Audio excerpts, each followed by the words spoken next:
दोस्तों, हमने बहुत सी बॉलीवुड फिल्म में देखा होगा कि किसी निर्दोष को सजा हो जाती है, उसे उम्र कैद की सजा हो जाती है और उसकी उम्र ख़त्म हो जाती है, फिर भी उसकी सज़ा ख़त्म नहीं होती और वो बेचारा वही तड़प तड़प कर मर जाता है।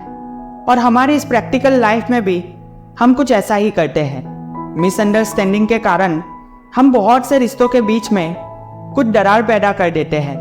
हम लोगों को बिना वजह जज कर देते हैं और उनकी वो समस्या समझने की कोशिश नहीं करते और हम रिश्तों को तोड़ देते हैं।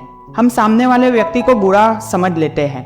तो आज की कहानी भी कुछ ऐसी ही है जिसका टाइटल है निर्दोष को सजा। बहुत समय पहले हरिशंकर नाम का एक राजा था। उसके 3 पुत्र थे और अपने उन तीनों पुत्रों में से वह किसी एक पुत्र को राजगद्दी सौंपना चाहता था। पर किसे?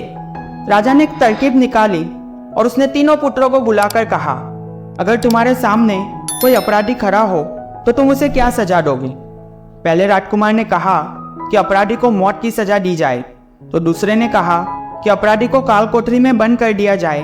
अब तीसरे राजकुमार की बारी थी। उसने कहा कि पिताजी, सबसे पहले यह देख लिया जाए कि उसने गलती की है या नहीं।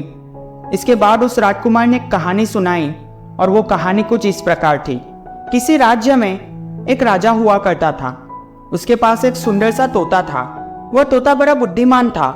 उसकी मीठी वाणी और बुद्धिमत्ता की वजह से राजा उससे बहुत खुश रहता था। एक दिन की बात है कि तोते ने राजा से कहा कि मैं अपने माता पिता के पास जाना चाहता हूँ। वह जाने के लिए राजा से विनती करने लगा। तब राजा ने उससे कहा, ठीक है, पर तुम 5 दिनों में वापस आ जाना होगा। वो तोता जंगल की ओर उड़ चला, अपने माता पिता से जंगल में मिला और खूब खुश हुआ। ठीक 5 दिनों के बाद जब वह वापस राजा के पास जा रहा था, तब उसने एक सुंदर सा उपहार राजा के लिए ले जाने का सोचा। वह राजा के लिए अमृत फल ले जाना चाहता था। जब वो अमृत फल के लिए पर्वत पर पहुंचा, तब रात हो चुकी थी।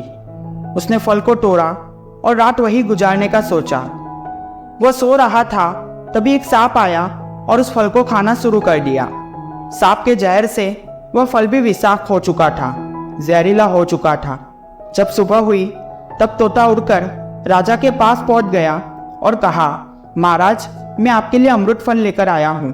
इस फल को खाने के बाद आप हमेशा के लिए जवान और अमर हो जाएंगे। तभी मंत्री ने कहा कि महाराज, पहले देख लीजिए कि फल सही है या नहीं। राजा ने बात मान ली और फल में से एक टुकड़ा एक कुत्ते को खिलाया। कुत्ता तड़प तड़प कर मर गया। राजा बहुत क्रोधित हुआ और अपनी तलवार से तोते का सिर धड़ से अलग कर दिया। राजा ने वह फल बाहर फेंक दिया, लेकिन कुछ समय बाद उसी जगह पर एक पेड़ उगा। राजा ने सख्त हिदायत दी कि कोई भी इस पेड़ का फल ना खाए, क्योंकि राजा को लगता था कि अमृत फल विषाक्त होते हैं, अमृत फल जहरीले होते हैं, और तोते ने यही फल खिलाकर उसे मारने की कोशिश की थी। एक दिन एक बुरा आदमी उस पेड़ के नीचे विश्राम कर रहा था। उसने एक फल खाया और वह जवान हो गया, क्योंकि वृक्ष पर उगे हुए फल अमृत फल थे, विषाक्त फल नहीं थे। जब इस बात का पता राजा को चला तो उसे बहुत ही अफसोस हुआ। उसे अपने आप पर ही लज्जा हुई। तीसरे राजकुमार के मुख से यह कहानी सुनकर राजा बहुत ही खुश हुआ और तीसरे राजकुमार को ही सही उत्तराधिकारी समझते हुए उसे ही अपने राज्य का राजा चुना। दोस्तों, कहानी की शिक्षा बिल्कुल साफ है। हम भी लाइफ में ऐसा ही करते हैं, लोगों को जज करना शुरू कर देते हैं, लेकिन सामने वाले की परिस्थितियों को नज़रअंदाज कर देते हैं।